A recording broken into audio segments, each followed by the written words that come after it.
Quarta-feira, 4 de outubro de 2023, começa agora o Piques News. Confira os destaques desta edição.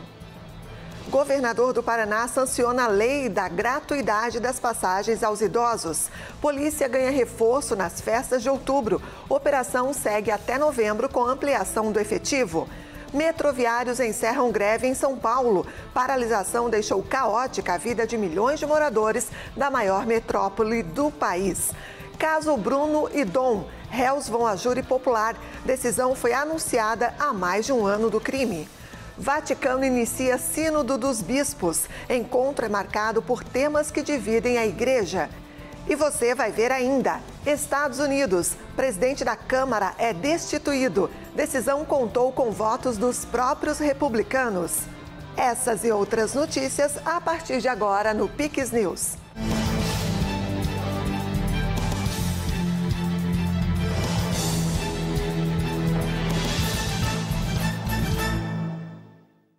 Olá, obrigada pela companhia.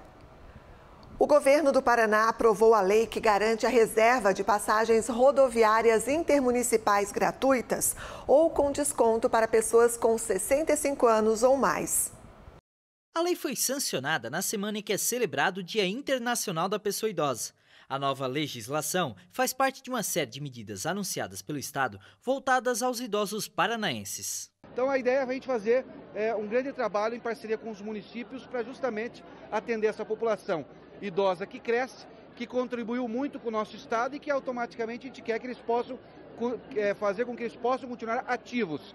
A gente não quer o idoso paranaense dentro de casa, escondido. Nós queremos ele ativo, que ele possa ter vida, que ele possa participar da sociedade, que ele possa estar no mercado de trabalho e possa curtir o nosso estado, como foi o programa lançado aqui, que é o programa Viagem Paraná Mais 60. O último censo demonstrou crescimento populacional no estado e com o aumento da expectativa de vida, até 2030 terá mais idosos que crianças no Paraná. Por isso, o governo do estado promoveu políticas públicas que auxiliam nessa mudança. Entre elas está a transferência de 10 milhões de reais em recursos para os municípios para o acolhimento aos idosos, a criação de uma central judicial específica para a terceira idade e um programa de incentivo ao turismo. Então é necessário o estado estar preparado para atender a nossa população idosa com políticas públicas, desde o cuidado da saúde até entretenimento, como nós fizemos aqui hoje. Nós criamos o Fundo de Cuidado ao Idoso, um fundo importante que foi aprovado uma lei na Assembleia Legislativa, que vai ter recursos para justamente repassar para os municípios do estado, os 399, dinheiro para justamente fazer políticas públicas na área social, na área da saúde, na área também de atividade física e até na geração de emprego para a pessoa idosa. Um instrumento que vai nos ajudar a garantir os direitos das pessoas idosas e resolver muitos conflitos que hoje, infelizmente, a gente tem, em especial dentro das famílias, mas também poder anunciar muitos recursos, porque não se faz política pública sem orçamento. E o governador destina hoje mais de 10 milhões de reais para que a gente possa, em conjunto com os municípios, ampliar a rede de cuidado para as pessoas idosas, aquelas que vivem em situação de fragilidade, de abandono, mas principalmente também dar oportunidade para que as pessoas idosas, através do projeto Viaja 60+, que pessoas possam, cada vez mais, pessoas independentes da idade, possam conhecer as riquezas turísticas do nosso Paranazão. Existente há 26 anos, o Conselho Estadual do Direito do Idoso vem deliberando para que mais programas como esse sejam criados. E vem de encontro a esse momento em que nós estamos comemorando os 20 anos do Estatuto da Pessoa Idosa, agora em 2023, comemorado agora no dia 1º de outubro, então significa que estamos cumprindo as prerrogativas legais que a legislação estabelece para nós, e é o Paraná saindo na frente, sem dúvida nenhuma, com o avanço das legislações, com o avanço da implementação desses programas e projetos.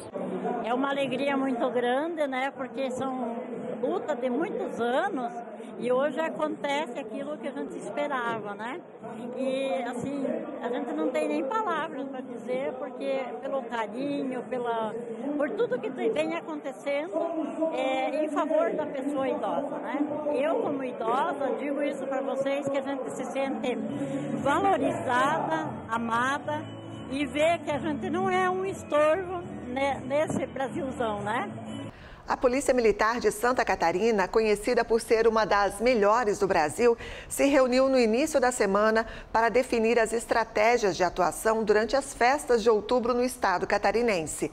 Além da Oktoberfest em Blumenau, outras comemorações ocorrem em diferentes municípios do estado, revelando a necessidade do planejamento.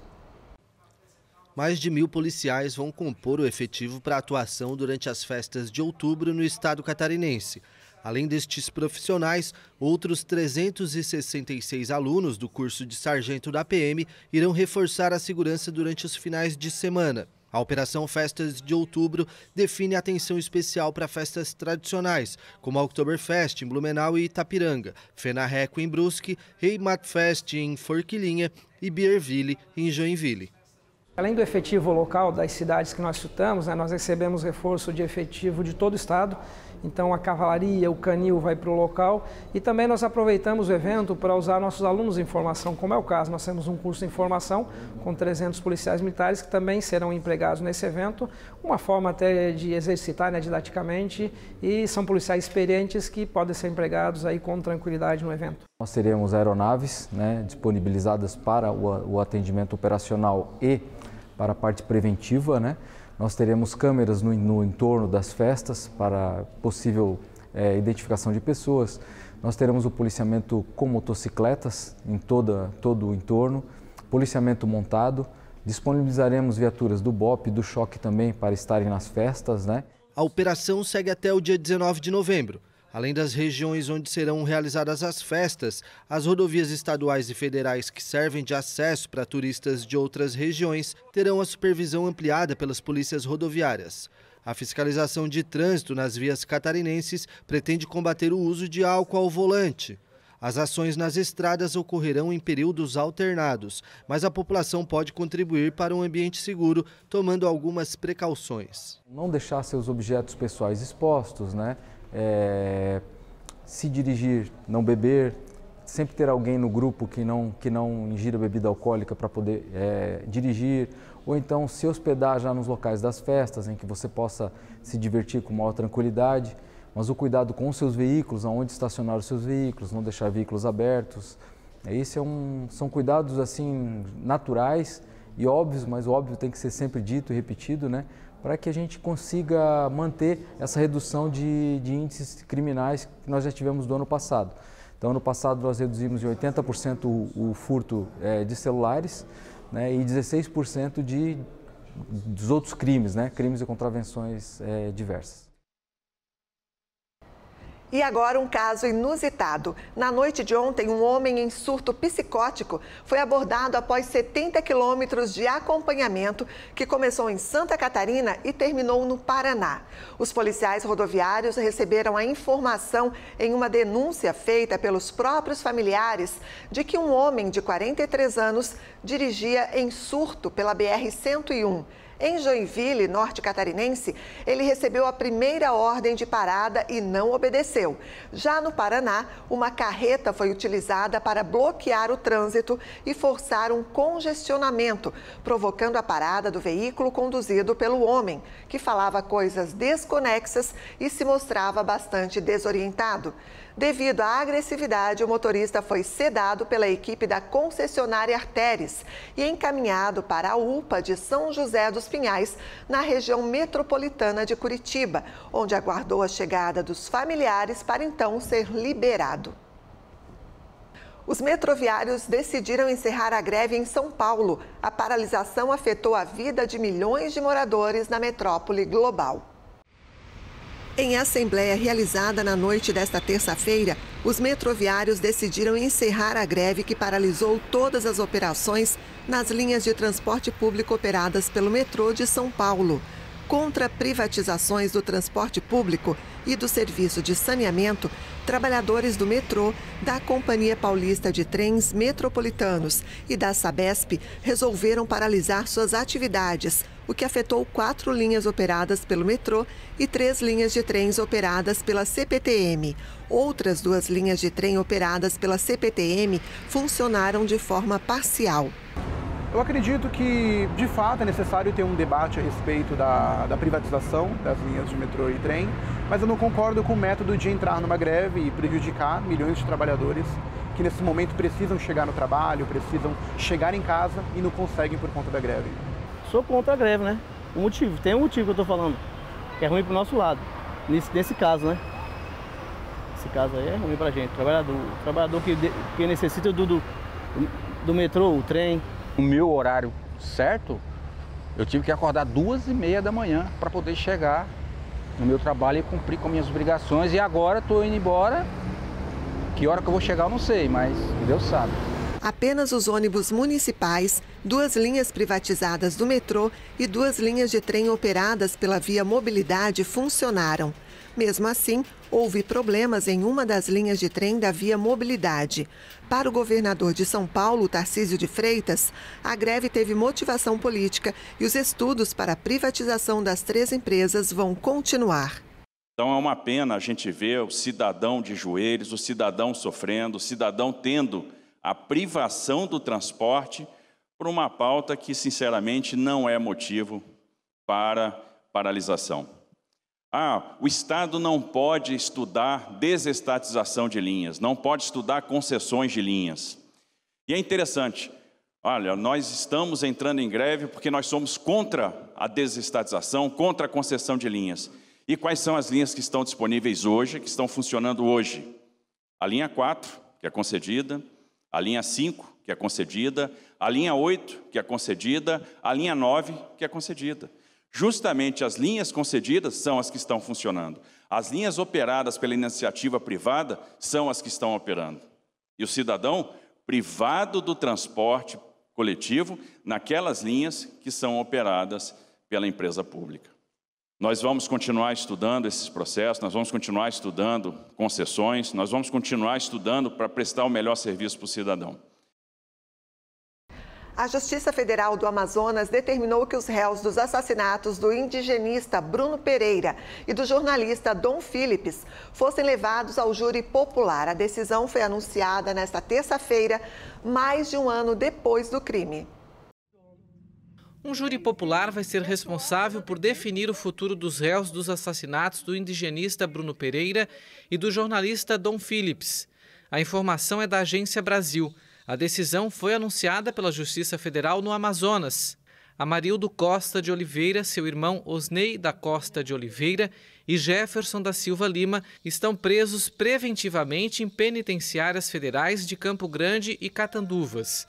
Os 3 foram acusados pelo Ministério Público Federal de assassinar e ocultar os corpos do indigenista e do jornalista britânico. Em nota, a União dos Povos Indígenas do Vale do Javari, organização em que Bruno trabalhava, disse que já esperava a decisão e afirmou que confia na Justiça e nas instituições do Brasil que estão envolvidas na resolução do caso. Bruno Pereira e Dom Phillips foram mortos a tiros em 5 de junho de 2022 no Vale do Javari, um lugar afastado no Amazonas, considerado perigoso pela presença de traficantes de drogas e outros criminosos. A polícia encontrou os restos mortais da dupla 10 dias depois, após um pescador confessar a participação e levar agentes até o local onde foram enterrados os corpos desmembrados. A Igreja Católica inicia nesta quarta-feira o Sínodo dos Bispos. O encontro que discute o futuro da Igreja se divide entre tradição e modernidade.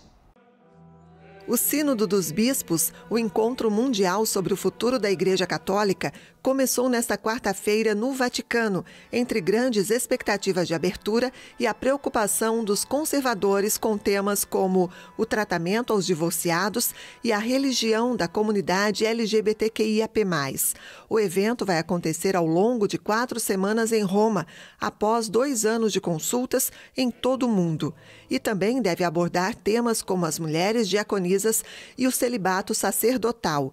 Já na missa de abertura, o Papa Francisco apresentou o tom da reunião, quando pediu uma igreja hospitaleira de portas abertas a todos. Fratelli e sorelle, popolo santo di Dio, Irmãos e irmãs, povo sagrado de Deus, diante das dificuldades e desafios à frente, o olhar abençoador e acolhedor de Jesus nos previne de cair em tentações perigosas, de ser uma igreja rígida, um costume que se arma contra o mundo e olha para trás, de ser uma igreja morna que se entrega às modas do mundo, de ser uma igreja cansada e voltada para si mesma. Francisco também recordou que no Sínodo não há espaço para estratégias humanas, cálculos políticos ou batalhas ideológicas. Até 29 de outubro, os 365 membros com direito a voto e mais de 100 especialistas vão debater a portas fechadas antes de apresentar suas propostas ao Pontífice. Francisco terá a palavra final sobre uma eventual aplicação das medidas. E você vai ver a seguir: Seleção Brasileira de Vôlei Masculino na Berlinda. Equipe precisa vencer para ir às Olimpíadas de Paris. Presidente da Câmara de Representantes dos Estados Unidos é destituído do cargo. E tem um comentário político de Tiago Pereira. Aniversário premiadão Comprão. Você pode ganhar até R$600 em compras. Gire a roleta e tente multiplicar seu prêmio. Todo dia tem ganhador. E comerciante concorre a vales direto no caixa. Cebola cabeça, R$ 1,99 o quilo. Capa do colchão mole inteiro a vácuo a partir de R$ 17,79 o quilo. Farinha de trigo Nordeste, 5 quilos, R$ 13,99. Café Melita a vácuo, 500 gramas, R$ 12,79. Papel higiênico Montraz, folha dupla, 30 metros, leve 18, pague 16 por R$ 19,99. Tudo é melhor no Comprão. Mel Garden Floricultura e Paisagismo. Serviços especializados em instalações de jardins verticais, buquês para presente e paisagismo interno e externo. Grande variedade de orquídeas, plantas, vasos, fertilizantes, terra e substrato. Na Rua Lajeado 369, bairro Pinguirito, em Garopaba.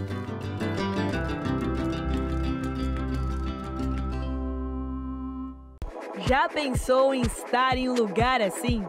É que visitar minha morada é viver um sonho acordado. E agora ficou mais fácil para ti me conhecer. Curta Garopaba na palma da sua mão. Mais que um aplicativo, um guia turístico de tudo o que você pode fazer aqui. Tem praias, trilhas e calendário de eventos. Além do turismo cultural com boas histórias. Uma verdadeira viagem pelas minhas memórias. Isso tudo sabendo se tá quente e se tá frio com a previsão do tempo. E até notícias, informações do horário de ônibus e de telefones importantes. Baixe agora mesmo, monte seu roteiro e curta Garopaba na palma da sua mão.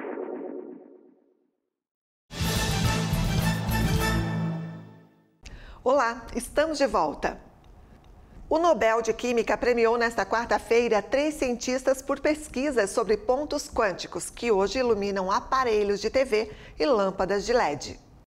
The Royal Swedish Academy of Sciences. O francês Monge Bawendi, o americano Louis Bruce e o russo Alexei Ekimov foram anunciados nesta quarta-feira como os vencedores do Prêmio Nobel de Química em 2023, por suas pesquisas sobre as nanopartículas. O júri detalhou que eles foram premiados pela descoberta e síntese dos pontos quânticos, nanopartículas tão pequenas que seu tamanho determina suas propriedades.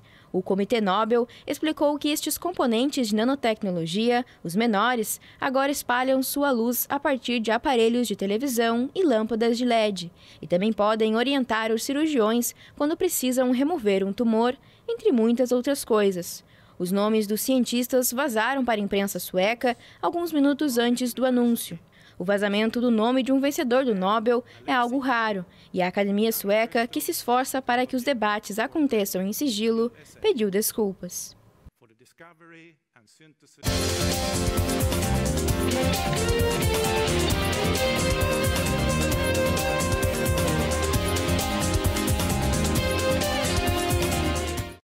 O Brasil enfrenta a Ucrânia daqui a pouco, às 8h30 da noite, no horário de Brasília, no Maracanãzinho, no Rio de Janeiro, em jogo do pré-olímpico de vôlei masculino. A seleção brasileira entra em quadra pressionada para vencer após a derrota na noite de ontem para a Alemanha por 3-1.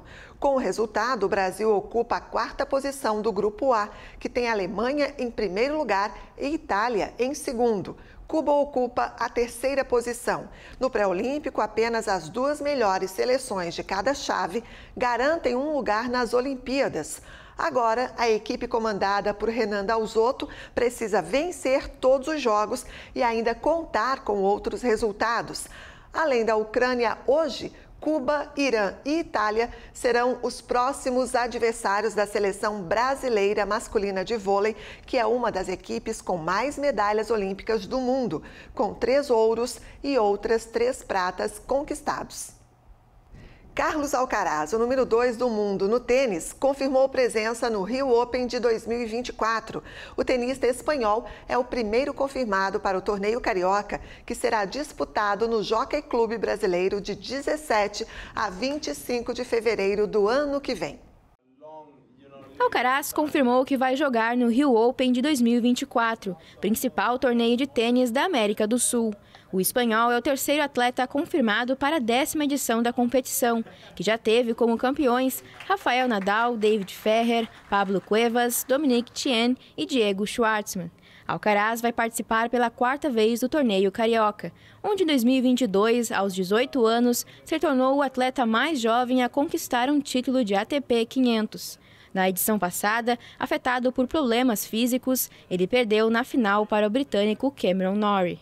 O Rio Open é um dos primeiros torneios da temporada de tênis e será disputado no Jockey Club Brasileiro de 17 a 25 de fevereiro do ano que vem.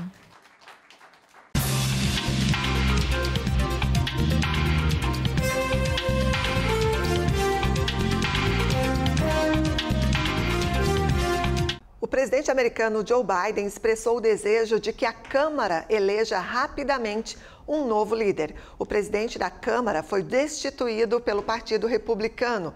Pela primeira vez em 234 anos de história, a Câmara apoiou uma resolução para a vacância do cargo de presidente da Casa. O republicano Kevin McCarthy foi destituído do cargo por congressistas do próprio partido que se irritaram com a ajuda dele aos democratas. Pela primeira vez em 234 anos de história, a Câmara apoiou uma resolução para a vacância do cargo de presidente da Casa por 216 votos a 210. Fazer a coisa certa nem sempre é fácil, mas é necessário. Não me arrependo de ter defendido a escolha de governar em vez de reclamar. É minha responsabilidade, é meu trabalho. Não me arrependo de negociar. Nosso governo foi projetado para encontrar um compromisso. O presidente americano Joe Biden expressou seu desejo de que a Câmara eleja rapidamente o novo líder, porque os desejos urgentes que a nação enfrenta não irão esperar, declarou a secretária de imprensa Karine Jean-Pierre.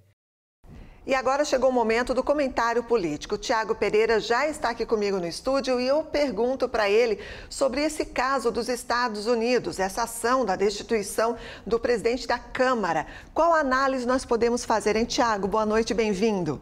Obrigado, André. Boa noite para você e para toda a nossa audiência qualificada aqui da Pix TV.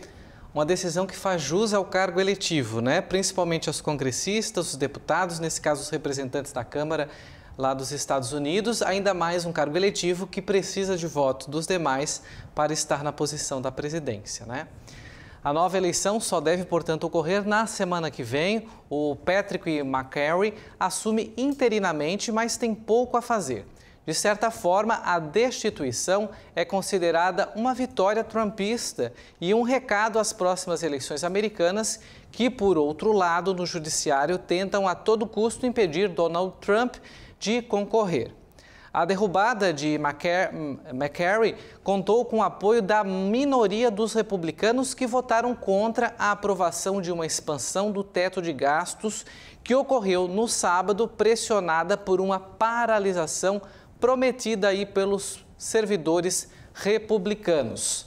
Portanto, greve, promessa de greve lá, greve ocorreu aqui. A gente faz até um paralelo dessa greve que vocês noticiaram agora há pouco, que o Tarcísio de Freitas, governador de São Paulo, soube conduzir muito bem, colocando, né, a população contra essa paralisação que afeta todo mundo. Nos Estados Unidos haveria essa promessa caso no sábado não fosse aprovado esse projeto de lei que poderia aí reduzir os custos da máquina pública lá nos Estados Unidos, e eles queriam aumentar os gastos, mas tiveram que fazer várias concessões, entre elas a possibilidade da paralisação de envio de recursos de forças bélicas para a Ucrânia, né? Como a gente noticiou até na semana passada, na sexta-feira, que essa votação ocorreria. Aqui, claramente, essa greve também teve cunho político, porque a gente sabe que é uma tentativa já, né, uma prévia das eleições do ano que vem, uma tentativa de colocar a culpa, né, dessa paralisação no governador, para daí começar a criar uma narrativa de incriminar ou culpar aquele que ele vier a apoiar nas eleições do ano que vem, porque claramente já vai ser uma rivalidade, né, entre a direita e a esquerda aqui no Brasil, em quem vai conseguir o maior número de prefeituras, e a Prefeitura de São Paulo, a maior metrópole do Brasil, como você falou, e uma das maiores aqui das Américas, é uma prefeitura chave, principal. Então, essa greve que ocorreu ontem, que conseguiram, pelo menos até o momento, né, colocar alguns ajustes para que a população consiga chegar no seu destino, principalmente no trabalho, é um sinal também bem parecido com esse dos Estados Unidos, de usar a máquina pública para daí, nesse caso os servidores, né, para daí colocar uma narrativa, criar discursos, e nesse caso lá nos Estados Unidos eles foram enfáticos e destituíram o presidente da Câmara Representante. É verdade, você colocou muito bem, né? A situação parece estar estabilizada no momento em São Paulo, né? Agora você falou de Estados Unidos, falamos por aqui também de São Paulo no Brasil. Vamos fazer uma junção de lá para cá então, mas ainda no âmbito internacional. Reportagem do Estadão aponta que o presidente Lula teria agido como forma de interferir nas eleições argentinas. Tiago continua aqui com a gente, é isso mesmo, Tiago? É uma situação preocupante, né? Se fosse em outrora, se fosse outro presidente lá de plantão, como eu sempre falo, né? A narrativa, né, expansionista da grande mídia seria outra, mas apenas o Estadão teve coragem de colocar essa pauta e trouxe evidências, né? Que agora o próprio Planalto está tentando aí uma resposta que seja conivente com as informações que trazem, né? A reportagem é da competente Vera Rosa, que mostra claramente que, por ordem do presidente Lula, a ministra do Planejamento, Simone Tebet, agiu para que o Banco do Desenvolvimento da América Latina, o CAF, concedesse um empréstimo de $1 bilhão, ou seja, mais de 5 bilhões de reais, à Argentina. O objetivo era garantir um aporte de até 7,5 ou 7 bilhões e meio de dólares do FMI ao governo argentino e alavancar a campanha presidencial do ministro da Economia, o Sérgio Massa, que enfrenta nas urnas no dia 22 o Javier Milei, apontado aí pelas pesquisas eleitorais lá na Argentina como favorito num provável segundo turno. É uma clara e já conhecida tática dos amigos do Sul em manter nas Américas Central e do Sul a hegemonia de doutrinas de esquerda e até mesmo algumas mais radicais comunistas, em usar a máquina pública a serviço da campanha eleitoral, como foi aqui na reeleição de Lula e nas duas eleições da Dilma, a competente Lava Jato mostrou isso. Esse recurso que vai para lá, né, o país está em crise, mais de 120% de inflação no ano, irriga o governo que, por meio das estatais e até mesmo de ONGs, injeta na economia uma falsa e rápida sensação de alívio econômico, quando não naquela famosa ajuda governamental disfarçada aí da compra de voto, o assistencialismo, né? O depois da eleição, isso a gente resolve, como o próprio nome diz, depois. Em entrevista à CNN Brasil, Simone Tebet nega que Lula teria ligado para ela numa tentativa de fugirem de um claro crime de responsabilidade que eles querem agora abonar na legislação brasileira. Querem tirar esse crime de pauta, deixando aí mais claro aí as intervenções que os chefes de poderes e até mesmo os legisladores que ocupam presidência das casas de leis podem ter. É uma situação complicada, eu não queria estar na pele dos argentinos em ter que decidir qual o menos pior, né, nas eleições que está por vir, né, já vai ocorrer nos próximos dias, mas é uma clara tendência da esquerda, né, dos países que têm essa hegemonia e querem manter essa hegemonia nas Américas e manter o atual ministro da Economia, que mostra-se claramente incapaz de gerir a própria economia do país. Quanto mais governar o país dos argentinos com a crise de mais de 120% de inflação no ano. Então, como que vai se justificar que o cara que está comandando a economia, que é a principal crise hoje lá da Argentina, a economia, que ela desencadeia uma série de outras crises na educação, na saúde, porque certamente as demandas na ponta acabam sendo reprimidas, e esse cara ser o sucessor, dar seguimento a um governo fracassado. É praticamente inevitável que a outra ponta tenha o favoritismo, né? E aí, como não se tem não se vai conseguir convencer o eleitorado no discurso, o que se utiliza? A máquina pública, o recurso, o dinheiro que a gente já viu em outros momentos. Vamos aguardar, né? Ainda sobre o governo Lula, ou melhor, sobre o presidente Lula, continua repercutindo de forma negativa a ausência do presidente ao Rio Grande do Sul, que foi afetado por uma das maiores tragédias naturais da história. O alvo da vez foi a primeira-dama Rosângela da Silva, a Janja, que cumpriu a agenda no estado na última semana.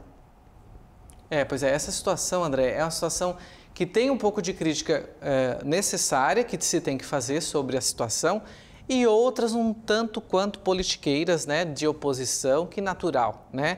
No caso da primeira-dama, sim, ela tem algumas atribuições, como, por exemplo, a entrega simbólica de cestas básicas, né? Principalmente nos municípios, né? Mas alguns fatos chamam a atenção dos parlamentares e é isso que a gente vai falar aqui agora. A oposição agiu rápido, que o PT faria, né, se fosse o contrário. E já denunciou o fato à Procuradoria-Geral da República pedindo investigação da atual primeira-dama, que estaria extrapolando as atribuições dela em agendas sem a presença do presidente Fujão, que não visitou os gaúchos em uma das maiores tragédias, como a Andréa falou agora há pouco, lá no estado. Na primeira viagem, Lula mandou Alckmin e na segunda visita, após mais enchentes afetarem o estado, a Janja que representou o Palácio do Planalto. Chegou-se até a especular que Janja seria já a substituta de Lula em 2026 com essa viagem, mas banho de água fria veio durante as vaias que a primeira-dama recebeu e a pouca expressão da própria ao dizer em uma entrevista, em uma conversa informal com o governador Eduardo Leite, que o povo gaúcho se acostume com as tragédias como essas em decorrência das mudanças climáticas. A deputada catarinense Júlia Zanata, do PL, inclusive, questiona a Casa Civil, isso antes desse fato, tá, gente? As agendas oficiais de Janja e aos gastos e as citações dela nas redes sociais oficiais, em tom de autopromoção, já que a mulher de Lula não tem cargo administrativo, portanto, isso não poderia. E esse questionamento é baseado em um parecer do Tribunal de Contas da União. Portanto, fatos positivos, a primeira-dama tem essa atribuição. Em outros momentos, falas opinativas, né? Falando como o governo, institucionalmente. O próprio Bolsonaro foi questionado sobre isso, né? Alguns ministros, o Fábio Van Harten da comunicação, outros ministros de estados e até a própria ex-primeira-dama, Michele, também foram questionados. A AGU e o Tribunal de Contas estão muito de olho nessa situação e certamente, se Janja estiver extrapolando as suas atribuições enquanto primeira-dama, esses órgãos vão se manifestar e vão pedir para que ela dê um freio, né? Na rede social dela particular, ela pode fazer o que quiser, a livre expressão no Brasil, por enquanto, está valendo. Tá certo. Muito obrigada, Tiago, e até a próxima. Obrigado por hoje é só, até a nossa próxima edição. E nós ficamos por aqui também com a edição de hoje do Pix News. Mais notícias no nosso site pixtv.com.br. Siga também nossas redes sociais, o endereço é @pixtvhd. Pix TV é conteúdo todo dia.